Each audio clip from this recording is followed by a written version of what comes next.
Greetings. I'm Bob Heildrunner, and this is a video of the talk that I'm giving to class 3 of my winter 2024 OLLI class called Belonging to Ourselves, Each Other, and the Planet.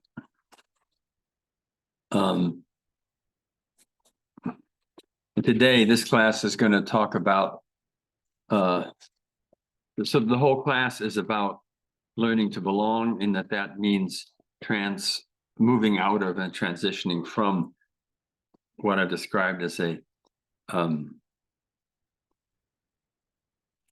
paradigm of narcissism that plays out at different levels of our life and our existence.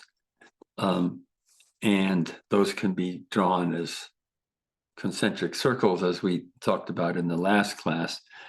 And each class is going to be organized around addressing how the narcissistic paradigm expresses itself in different levels of our lives, such as the economic, the political, the social, the ecological, the spiritual, and both how it manifests and expresses itself, and how we can resist and transform it.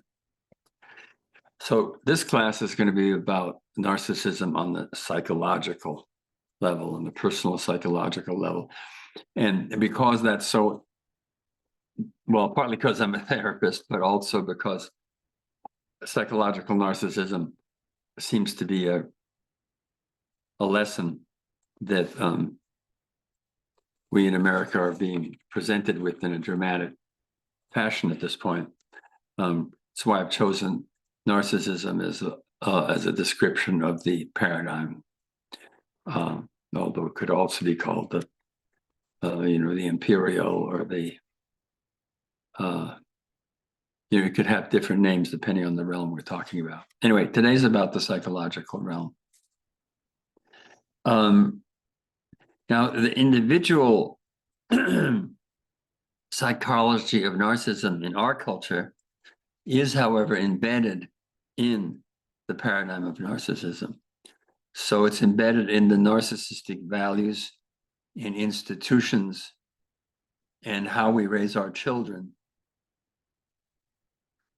that foster it and bring it forth on the individual level. And especially because the narcissistic society provokes, rewards, and breeds narcissism. So we'll say more about that as we move along. But going right to the core here, the greatest confusion is in the idea that narcissism is a narcissist is someone who loves themselves too much, And that really couldn't be more wrong. In actuality, a narcissist is someone who does not love and experience or accept themselves. Now, I'm talking now, there's all different levels of narcissism, and we'll get to the more personal ones that we all participate in to some degree. But I'm talking now about severe, pathological, extreme narcissism of the kind that is being demonstrated right now by Donald Trump. So a narcissist does not love or experience or accept themselves, their true self. So narcissism isn't love of self. Narcissism is love of one's image. That's true of the original myth of Narcissus, where he falls in love with his image, not your deep self, but your image, how you look, how you come across. So narcissism is a love of the image and not of the self. One of my favorite, in Saturday Night Live a long time ago, Billy Crystal played a narcissistic Lothario And he would interview people and he would say to people, "You look marvelous. You look marvelous." And then they would say, "And I look marvelous," you know. He says, "You look marvelous." And then he would say, "I'd rather look good than feel good." Okay, so that's about honoring the outside at the expense, or with a disinterest, at least with a disinterest, and perhaps at the expense of the inside, of the internal person and their internal experience. So an extreme narcissist is someone whose authentic experience of themselves and their access to an authentic emotional self has been so thoroughly attacked and annihilated that they have no experience of an authentic self as a ground for their experience. The emotional experience is one of a deep emptiness inside. There is no authentic self inside. It's kind of the opposite. If you're talking about a narcissistic leader, you know, the expression, the emperor has no clothes. What this is really about is the clothes have no emperor. The clothes have no emperor. There's nothing, no one, no true, authentic, living human being inside the facade. Now, that is a fundamentally and existentially terrifying feeling if you put yourself in that place. Now, at the level of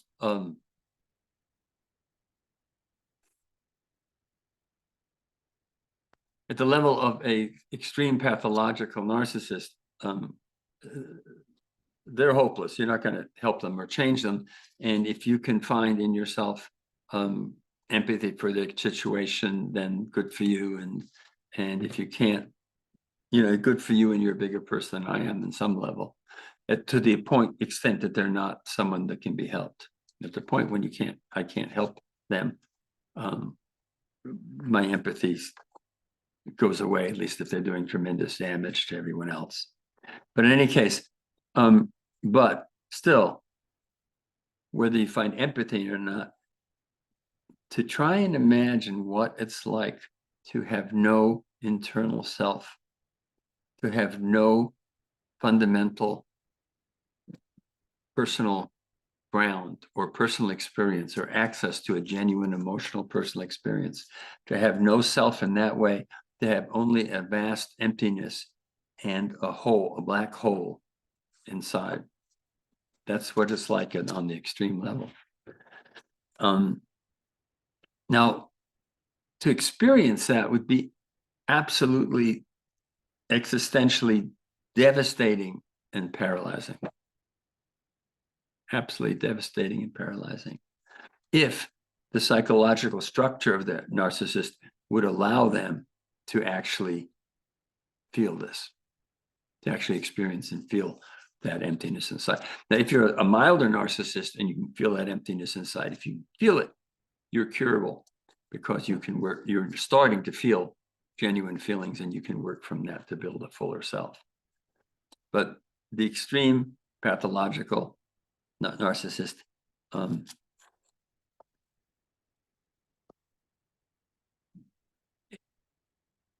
cannot experience that emptiness inside. And the grandiose facade of the narcissist is a defense and a delusion against having to feel that terrifying emptiness inside. The facade, the grandiose facade of a pathological narcissist is a defense. It's a delusion, but it's a defense against having to feel what if you could experience it would be a horrifying, terrifying emptiness inside, a lack of a ground for your being, or an experiential ground for your being. And that defense is held with the desperate fierceness of a defense that staves off existential terror.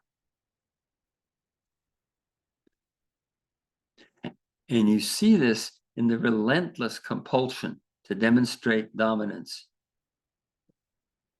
and grandeur in every relationship at every moment.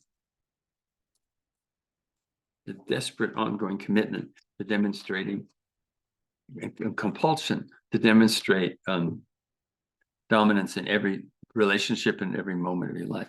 The desperation of it is because it's like your psychological life depends on it. Everything that happens, every interaction, and every interaction is perceived and responded to based on whether it affirms or attacks and undermines the narcissistic facade. Narcissistic life is organized. Narcissist life is organized around the care and feeding of the construct of the care and feeding and the constant upkeep required by that facade. In the extreme case, that facade is defended and maintained as though life depended on it, because psychological life does depend on it. Now, you may have, I guess I already said it, but you may have suspected that when I'm talking about this, I'm talking about who shall not be named. And we'll get back to that in a more specific way. But now I want to talk about how narcissism gets created in the course of child development, the psychological roots and causes of narcissism. Now, on the normal spectrum, we all struggle. We all struggle to unconditionally accept and love ourselves. And we all have wounds and holes in our self-acceptance. And we all have defenses that we hang our hat on to have reasons to feel good to ourselves, to feel good about ourselves. And the healthy maturing process and the aging process, but the whole healthy maturing process is one of building, a healthy one, is one of building a deeper and deeper unconditionality to one's self-acceptance. How do I accept myself if I'm not as beautiful or handsome as I was, if I'm not as athletic as I was, if I'm not this, if I'm not that? Whatever my reasons for deciding I was okay, how do I accept myself, after I've had a stroke or after whatever has happened, that I can no longer base my acceptance of myself on certain characteristics that I've depended on to feel okay about myself. And we all have different foundations for our self-acceptance. Now, developmentally, the basic idea, the basic question of whether I and the universe, I and the world can get along, is shaped early in child development. A lot of it in the first 3 years, a lot of it in the first months. And of course, an infant is, I and the world are okay, or I and the world are not. The infant is, of course, not in a position to say, the world sucks and treats me badly, but I'm all right. That's an injustice, right? Either my experience is that I and the world can get along, or that it can't. And that depends on the early experiences. And it depends on the fact that the needs of the infant are responded to by their loved ones and their caretakers and their parents and caretakers. So if the child cries and someone comes, the child giggles and someone comes and smiles. If the child, if the child expresses itself and there is a response, and you have that beautiful, beautiful, back and forth of say, parent and child, then the child is seen and basically feels that the world is responsive to me. It's also actually developmentally important, but not a problem, that the family's responses aren't perfect. So the child may need its diaper changed and the person thinks they're hungry, or the child may think, the point is that the person may come with the wrong solution to what's going on for the child, you know. But that's okay, because then the person, if it turns out that, you know, it's crying and I went and smiled and comforted and played with the child and it kept crying, well, gee, maybe the diaper needs to be changed. So eventually the parent fumbles their way to the response that meets the need of the child. But the child is not only learning that the world responds to it, the child is learning that the world doesn't necessarily respond to it immediately and perfectly. And that builds the basic trust, not that the world is this perfect ideal place and I'm going to freak out the day it doesn't fully understand and meet my needs, but it's that the world eventually is good enough and the world eventually is doing this, is trying to meet my needs. And out of that comes a sense that I'm okay and the world is okay, and that I can afford to be me, that my feelings are okay. Now, of course, we've all, as we developed, been to some degree imperfectly accepted by our families, and in some ways, our parents are all, we as parents or our parents are all passing on some of the ways that they've been imperfectly accepted by their parents. I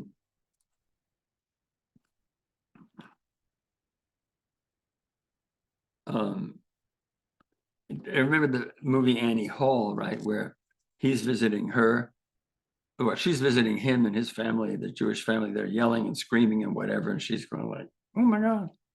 And then he visits her house, and they're all so nice and so sweet, and he's going like, "Holy," you know. So different families have different things that they promote and accept, and different things that are not acceptable in that particular family system. And depending on, so if you grew up in a family that's very competitive and everybody's fighting for themselves, and it's not safe to be meek, because if you're meek, you're going to get run over, you will have cultivated the part of you that's tough and doesn't take shit, and you will have in some way rejected, on some level, rejected the part of you that's weak and that can be bullied. Or if you're opposite, see, it depends on the family. Opposite, if you're in a family where everybody is sweet and nice and quiet, you will have had permission to be sweet and nice and quiet, and you will not have had permission to be assertive or angry or to express those parts of yourself. So most of us grow up with having accepted and then we take that over, right? So most of us have grown up with having accepted and cultivated parts of themselves, and to some degree or other rejected and neglected and let starve other parts of themselves. And which parts varies from individual and depending on their upbringing. So one, for instance, way of looking at what therapy does is that therapy allows the client to be witnessed in the part of themselves that they have excluded and undernourished, and to notice that in the therapeutic relationship, that part of themselves is accepted. So they get seen and accepted in a part of themselves that they have hidden from themselves, crudely put. And in that becomes a permission to bring the neglected and undernourished part of yourself back into yourself, and therefore to become a wholer self. One simple way of looking at what therapy does in this context. Now that's an ongoing and imperfect process. When I was training as a young therapist, we went to hear a talk given by someone who was sort of the dean of therapists. He was 86 or something like that. And he's talking, and at one point or other, and we're these young folks who we're about to learn how to become perfect, you know, and help other people be perfect. And so this 86-year-old guy, at one point he stops and says, "Oh, wait a minute, my mother issues just came up." And we go, 86 years old, the dean of therapists, and his mother issues still come up. So that doesn't seem strange to me anymore now that I'm 78. But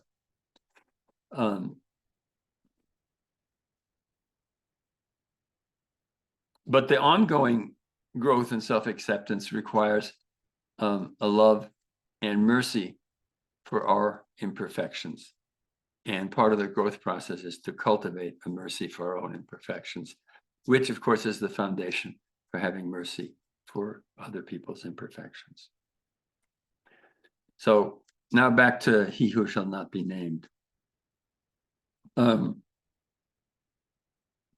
Which is to say, I'm now talking about not normal levels of imperfect self-acceptance and narcissism and narcissistic defenses. I'm talking about extreme, pathological, antisocial narcissism. Now, since I first taught this class, there's information out about Trump's childhood from his sister and other stuff. But originally, I didn't have to know anything, not anything about Trump's childhood to tell from him, from the end product, what happened to him. And any therapist worth their salt could see that. Even though the psychiatric profession has actually chickened out and been punitive to those psychiatrists who have spoken up about Trump's mental illness, mental condition. But you just have to listen to and watch Trump to know that he has been, from childhood, from early on, ruthlessly attacked anytime he showed any genuine feeling of vulnerability.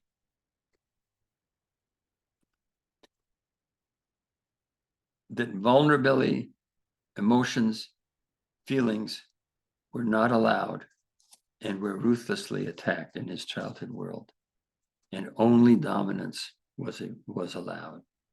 Any behaviors that didn't demonstrate dominance were weak and shamed ultimately, in this case, out of existence.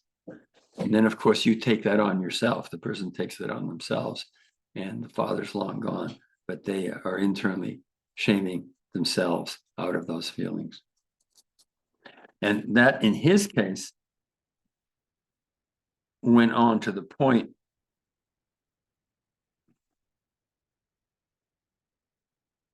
where it killed off his ability to experience genuine emotions and thus to feel them in his body, and thus to have an emotional insides, to have an authentic self as a ground for his experience.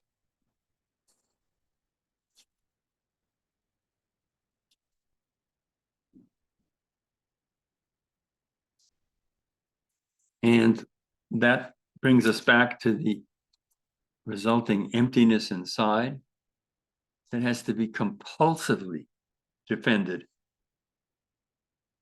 against. The emptiness inside has to be compulsively defended against by holding up a billboard image that the world must bow down to.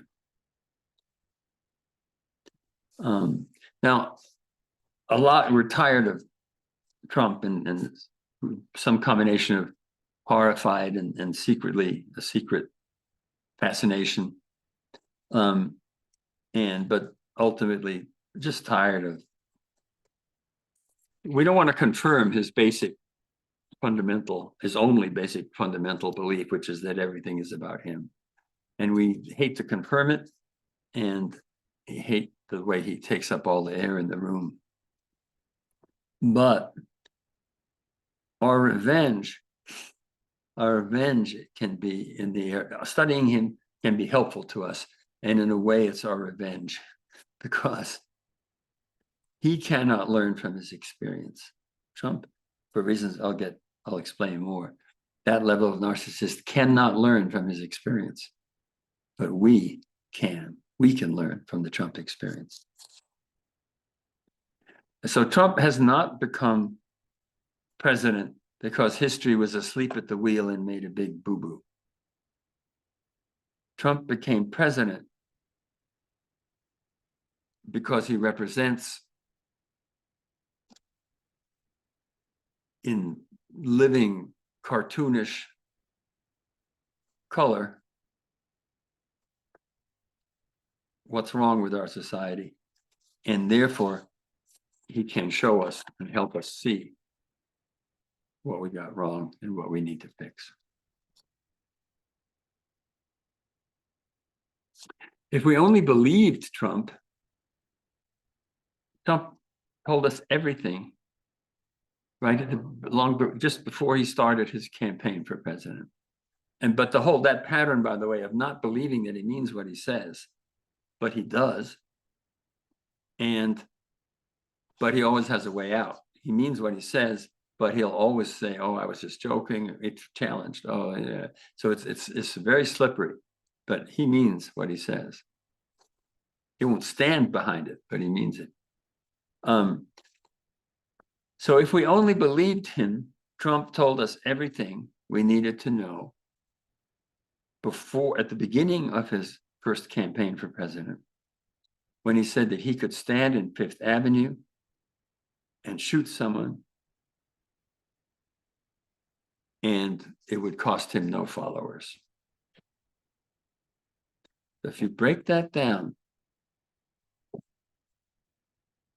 it says everything we need to know. It says, one, that it's all about him, right? The effect on the person that's shot is not important. It's all about him. It shows that he has actually no internal moral compass. There's no internal reason not to do it. The only reason not to do it is if he would get disapproved of for it. Okay, so it's all about him. He has no internal moral compass. And this is the most important one, maybe, that he is immune from the consequences of his actions. And the whole theory that we've been seeing over all these years now is precisely that Trump considers himself and feels he ought to be immune. Well, he actually believes that he is immune from the consequences of his actions. Now, if you're immune from the consequences of your actions, that means you can't learn. If you can't notice the consequences of your actions and correct course, if you can't countenance that you could have made a mistake or that you might have done something that didn't work, then you can't learn.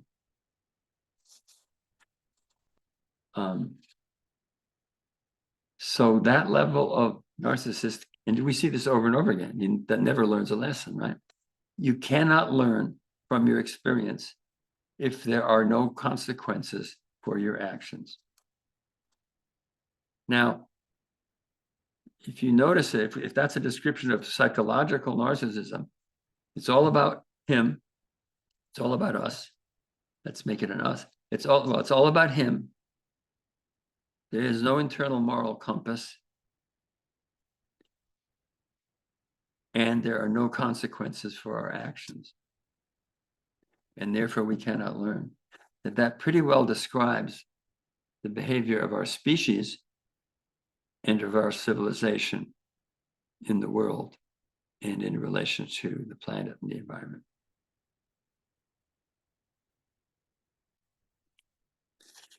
And that's why I've chosen to call the paradigm the narcissistic paradigm, because it's not unidirectionally caused by the psychology of narcissism, but it's one way to really understand it is to look at the psychology of narcissism. So we're experiencing a recursive kind of whirlpool, sort of a perfect storm, where our narcissistic society produces narcissists like Trump, and Trump in turn imposes his narcissism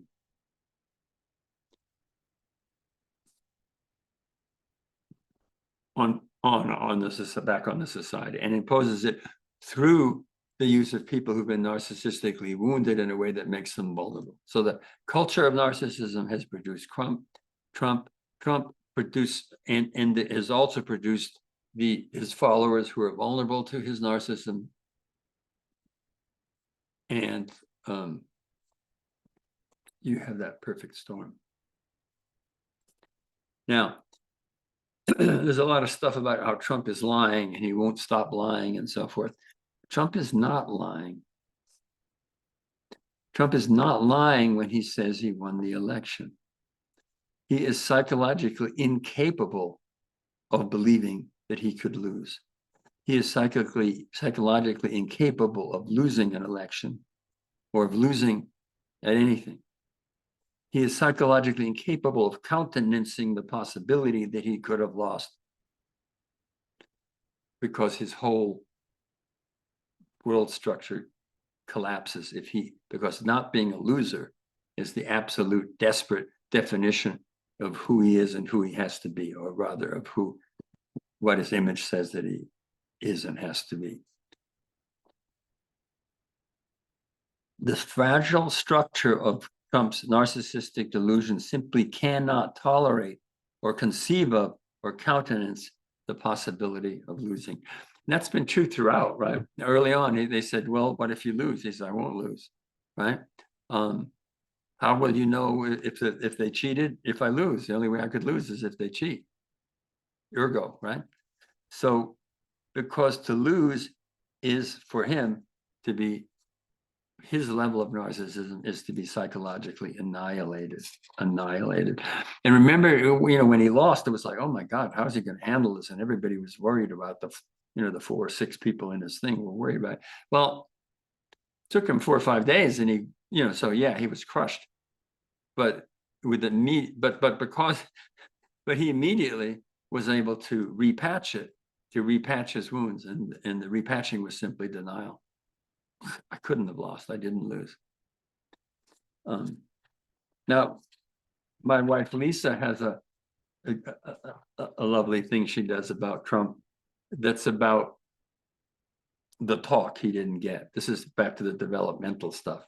This is a talk he didn't get as an infant, but he should have gotten over and over and over again, including in Little League or whatever competitive sports he might have been in. And she goes like this. Now, Trumpy, when we play games and stuff, sometimes we win and sometimes we lose. And we love winning. When we win, it just feels so good. And we just want to keep winning. And it's a really good feeling, But sometimes we lose. Sometimes we lose, and that doesn't feel so good. That's not as much fun as winning. But when we lose, it doesn't mean that we're worthless pieces of crap. And when we win, it doesn't mean that we're better than everybody else and everybody else is a worthless piece of crap. Sometimes people win, sometimes people lose. And you're okay. You're a beautiful, lovely, and wonderful and beloved person, whether you win or lose. Whether you win or lose, you are a worthwhile human being. And also when you lose, it's really nice to remember that the person who won deserves to feel good about winning. So it's really nice to be a good loser and to let them have the pleasure and satisfaction of winning, because sooner or later they'll lose. So why not let them have the joy of winning when they win? Okay, so that's the talk Trump didn't get, or it's not a talk, but that's the lesson that he was never offered. Okay.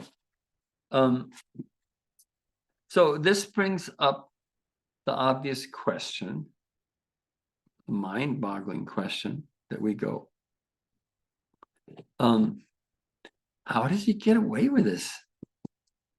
Why do people follow and join in his delusion? And that's where there's something that we need to learn about our culture. And I wished we didn't have to, but it looks like we do. But it means that we are put as a nation in the position of every person and often it's women, of every person who has ever had to live their lives in the orbit of a pathological narcissist. Now, what the charismatic narcissistic leader offers his followers is the infectious high of basking in his glory. Over and over again, people have talked about meeting with Trump, and they feel great. God, he really got me. There's some way he invites you into his orbit and into his inflation, and you apparently people leave going like, wow, I'm pretty special, just like him. So he offers charismatic narcissistic leader offers his followers the infectious high of basking in his glory, and thus imagining themselves as participants in that glory. Make America great again, be great again, great again. This is particularly attractive to those who have not come to feel included in the existing status quo. You know, when you talk about Hitler and Nazism, you have to talk about the Second World War and the destruction and humiliation of Germany that was the seedbed for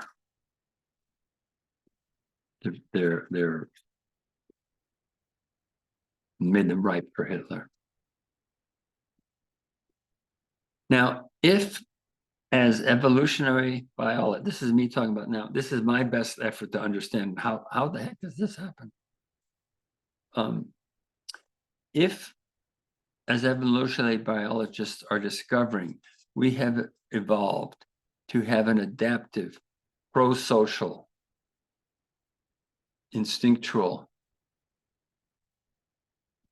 adaptation. If we have an instinctual structure, and I've called it, so then I'm going to go back to my little way of summarizing this, which is to say that we have a yearning, an instinctual, adaptive, evolved, genetic yearning to be a respected, empowered, witnessed,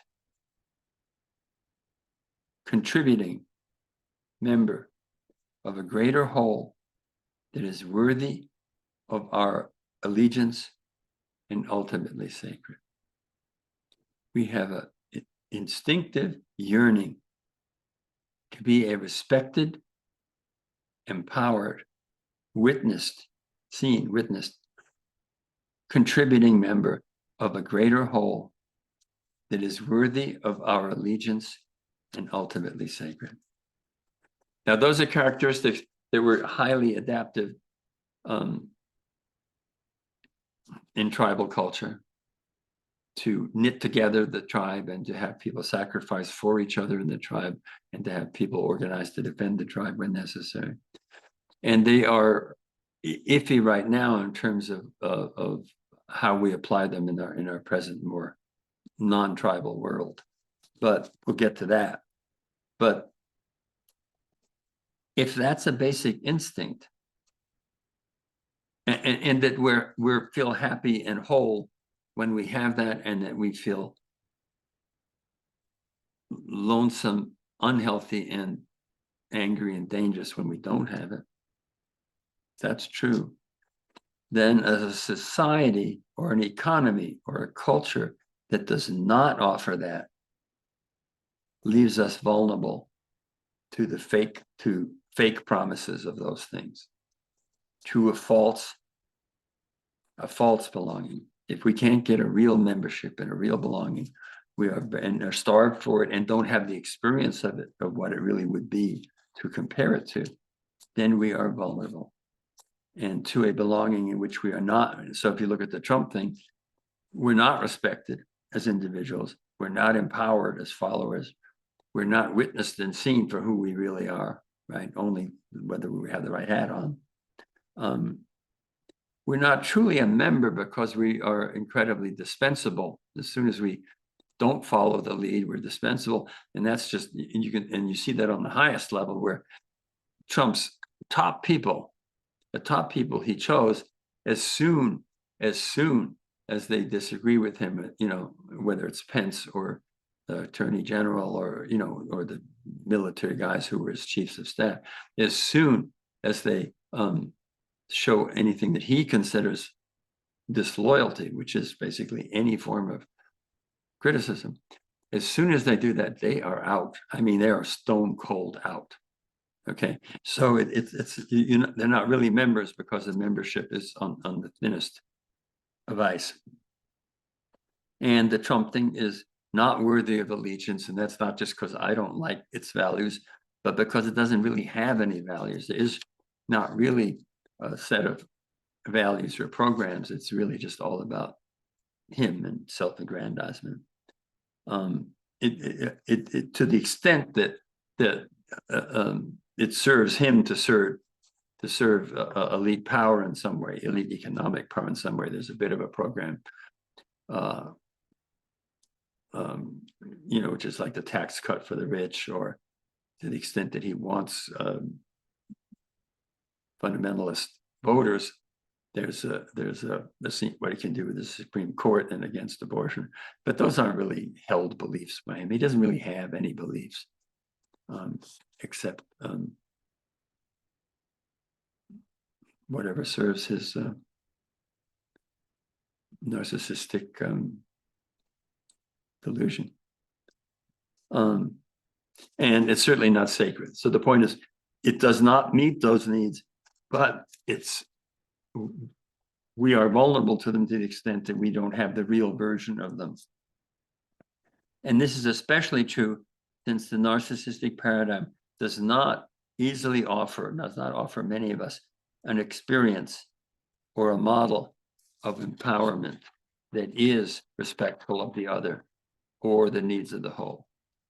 So we don't have a healthy model of empowerment. What is it to be empowered in yourself in a way that is also respectful of others and of the needs of the whole? And that's the idea that's encapsulated in the phrase a servant leader, someone who is a leader, but who, as in their leadership, sees themselves not just as serving their own ego or their own power, but is truly not just faking it, but truly trying to meet the needs of and serve the people that elected him.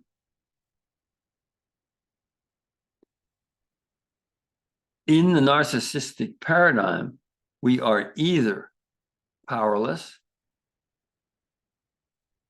or we participate, insofar as we don't have a true experience and model of pro-social empowerment. We are either powerless in the narcissistic universe, or we participate in the imagined all-powerfulness of the great leader. We're either nothing or we're followers of greatness, of some great image. Especially if we carry either personal or national trauma of helplessness, oppression, and genocide, and want to right the injustice by turning the tables and dominating those who dominated us. And that's what he's saying. That's what he's playing to when he says, I can be your revenge. I will be your vengeance. So, how do we participate in a healing of these personal and historic wounds? Wounds that are personal and historic and cultural. On a personal level, it is to practice as deep and unconditional acceptance as we can of who we authentically are. A true love and acceptance of self, as opposed to narcissistic one. One in which we are neither worthless wretches nor the bigger than life super heroes that are the options in the narcissistic duality. You're either crap or you're grandiose. So to offer ourselves, our loving, this is on the personal level, to offer ourselves our loving attention and nurturance to our wounded, imperfect, and beautiful self.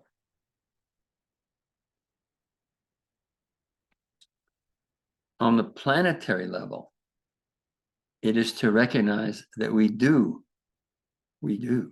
belong to life, nature, and spirit, and to allow ourselves to be resourced by and expressions of the spirit of the whole.